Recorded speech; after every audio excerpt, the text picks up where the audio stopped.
बच्चों, आज हम कक्षा 8 का दूसरा अध्याय शुरू करेंगे। अध्याय का नाम है एक चर वाले रैखिक समीकरण। एक चर वाले रैखिक समीकरण। एक चर वाले रैखिक समीकरण दूसरा अध्याय है एक चर वाले रैखिक समीकरण, या आप अंग्रेजी में कह सकते हैं linear equation with one variable. ठीक है, सर्वप्रथम बच्चों हम ये समझने का प्रयास करें कि रैखिक समीकरण क्या होता है। देखो, सब पहले समझते हैं कि समीकरण क्या है। देखो, समीकरण वो संख्या होती है जिसमें बीच में इक्वलिटी का साइन होता है। कुछ नंबर्स यहाँ होते हैं और कुछ नंबर यहाँ होते हैं। ये एक समीकरण है।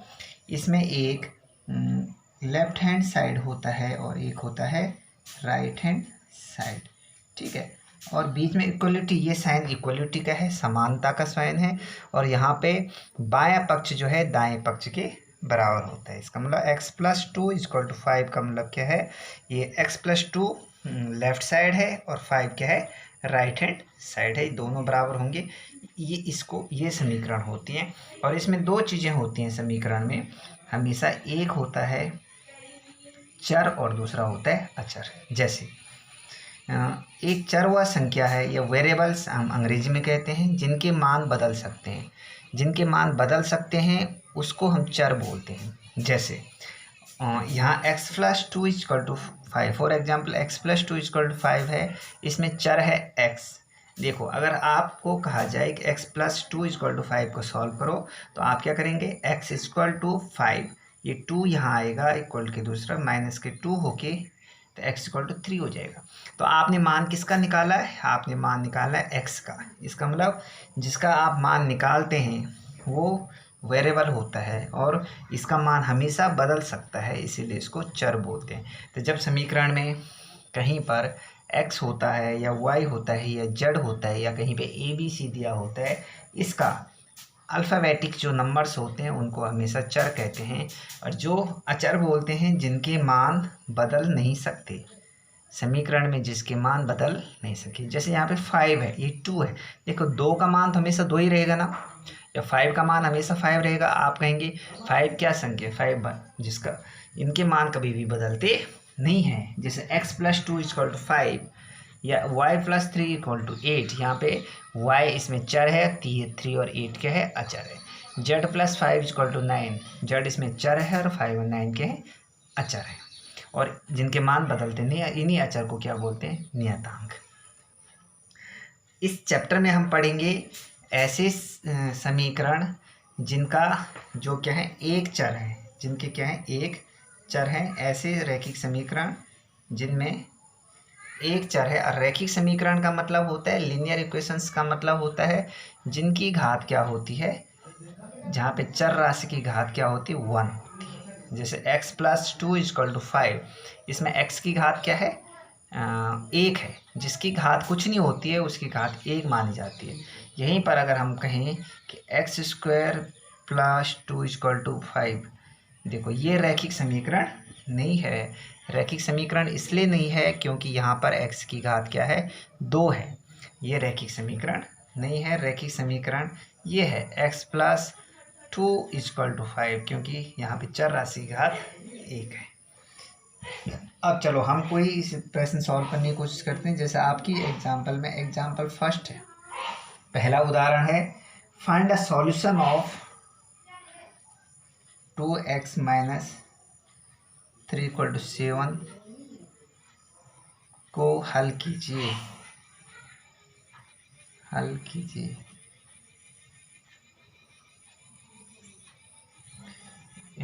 2x - 3 = 7 को हल कीजिए। तो यहाँ पे 2x - 7 = 7 को हल करना है। यहाँ पे देखो 7 क्या है, अचर। 7 यहाँ पे 7 क्या है, अचर। यहाँ पे 3 क्या है, अचर। और यहाँ पे x क्या है, चर। x यहाँ पे क्या आ गया, चर। तो आप समझ गए। इस समीकरण में देखो 2 अचर है, x चर है, 3 अचर है, 7 अचर है, और बीच में ये साइन क्या है, ये समय साइन है इक्वलिटी, ये समानता का, ठीक है, समानता का। ये सब लेफ्ट हैंड साइड है, बायां पक्ष है, और ये है दायां पक्ष। इसमें ये बाएं पक्ष हो गए और ये हो गया दायां पक्ष। समीकरण में बायां पक्ष और दायां पक्ष हमेशा क्या होते हैं, बराबर होते हैं, ठीक है। 2x - 3 बायां पक्ष है और 7 क्या है, इसमें दायां पक्ष है। लेफ्ट हैंड साइड ये है और ये राइट हैंड साइड है।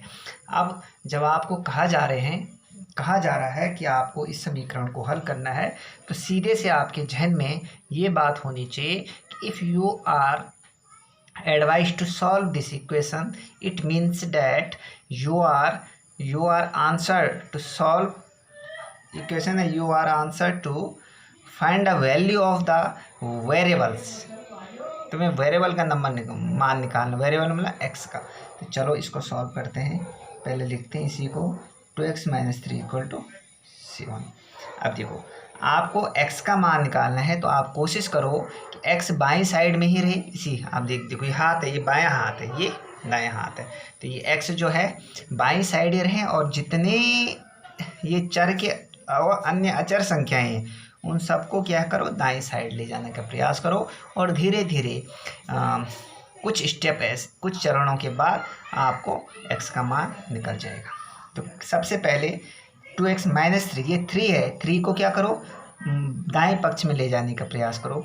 तो हम लिखेंगे 3 का पक्षांतर करने पर, 3 का पक्षांतर करने पर, 3 पक्षांतर में पक्ष का अंतर करने, पक्ष बाएं पक्ष से दाएं पक्ष में ले जाने।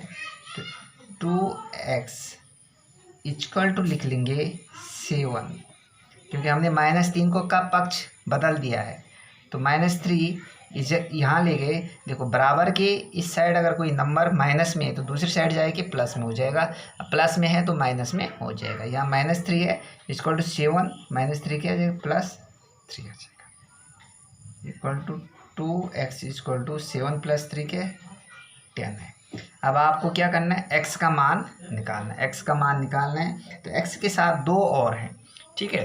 तो अगर इसको आप दाएं साइड ले जाओगे तो 2, अगर देखो सीधी सी बात है, समीकरण के बीच में जो बराबर का साइन होता है, अगर बाएं साइड में कोई संख्या माइनस में है तो दाएं ओर आके प्लस में हो जाएगी, प्लस में है तो दाएं ओर जाके माइनस में हो जाएगी। कोई संख्या बाएं साइड में अगर मल्टीप्लाई में है, गुणा के रूप में है, तो दूसरी ओर जाके भाग के रूप में चली जाएगी, नीचे चले गए, और भाग में है तो गुणा के रूप में चली जाएगी। तो x का मान निकालना है, x का मान निकालोगे तो 10/2, ये जहाँ गुणा में था नीचे के भाग में आ जाएगा। 2 से 2 पंजे 10 काटोगे तो क्या आ गया, x = 5। x की मान क्या आ गया, 5 आ गया। समझ गया आप, ठीक है। इसी तरह से अगर हम दूसरा क्वेश्चन करते हैं, सॉल्व करना है आपको। दूसरा एग्जाम्पल है इसका, एग्जाम्पल 2, 2y + 9 = 4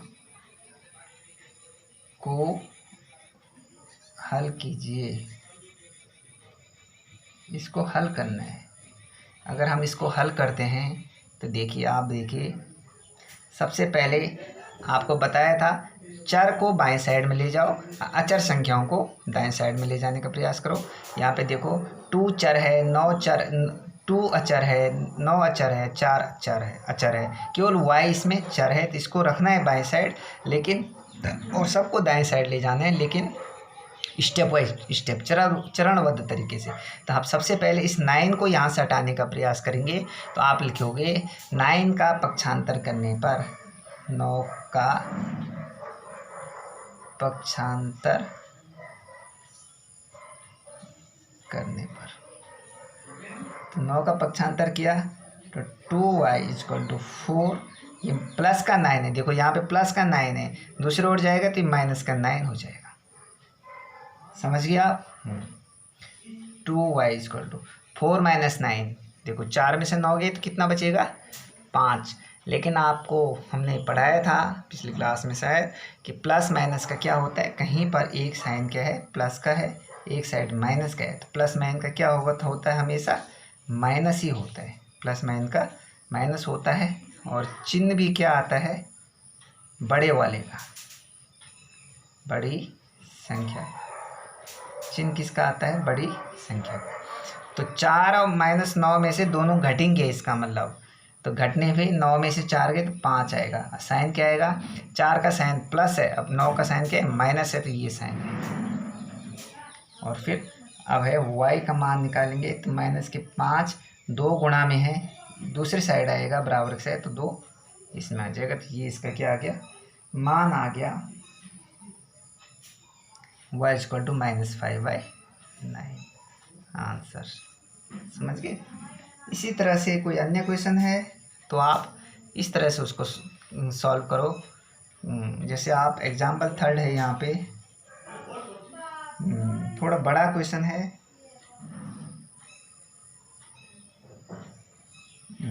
ये 15/4 -7x इक्वल टू 9। तो सबसे पहले आप देखो -7x को रहने दो, इसके साथ अचर जुड़ा हुआ है, चर और अचर है। इस 15/4 को दूसरे ओर ले जाने का प्रयास करो। तो 15/4 का पक्षांतर करने पर माइनस के 7x इक्वल टू 9।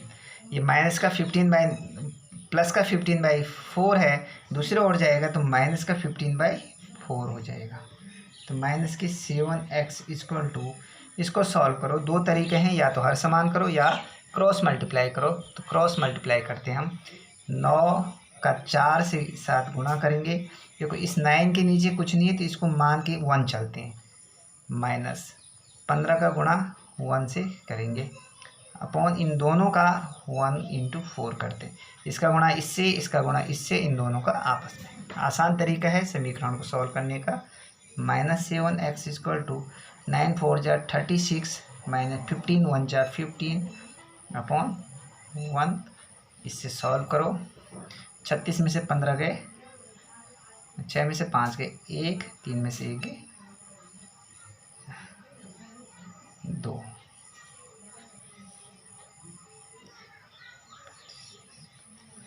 बाई 4।